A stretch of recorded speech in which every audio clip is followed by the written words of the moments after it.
আইপিএলের মাঝপথে মুস্তাফিজকে দেশে ফেরানো নিয়ে কত কথা হয়ে গেল। স্বয়ং ক্রিকেট বোর্ডের কর্তারাই নানা মতে বিভক্ত হয়ে পড়েছিলেন।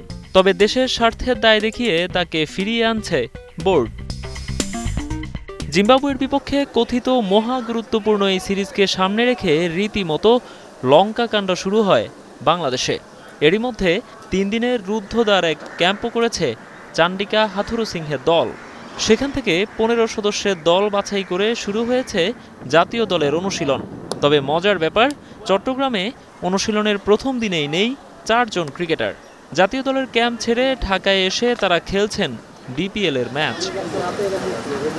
মোহামেডানের হয়ে এদিন মাঠে নেমেছেন অভিজ্ঞ মাহমুদুল্লাহ রিয়াদ, আর চ্যাম্পিয়ন আবাহনীর হয়ে খেলতে এসেছেন জাতীয় দলে থাকা আফিফ হোসেন, তানজিম সাকিব ও স্পিনার তানভীর ইসলাম। এমন হাস্যকর সিদ্ধান্তের ব্যাখ্যা কি? ৩ দিন পর জিম্বাবুয়ের বিপক্ষে টি-20 সিরিজ। তার আগে ডিপিএল এতটাই গুরুত্বপূর্ণ হয়ে উঠল যে জাতীয় দলের অনুশীলন ছেড়ে এখানে এসে খেলতে হবে, তাও তীব্র দাবদাহে। যেখানে না বিশ্বাস সেখানে ৫০ ওভারের ম্যাচে তো ক্রিকেটাররা ইনজুরিতেও পড়তে পারতেন।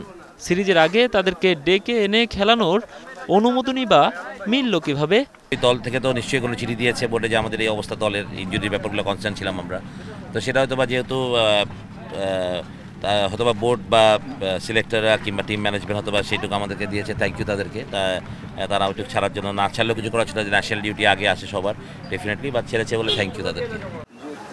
জিম্বাবুয়ের বিপক্ষে সিরিজের প্রথম ৩ ম্যাচে খেলবেন না সাকিব আল হাসান, তবে শেখ জামালের হয়ে খেলছেন ডিপিএল।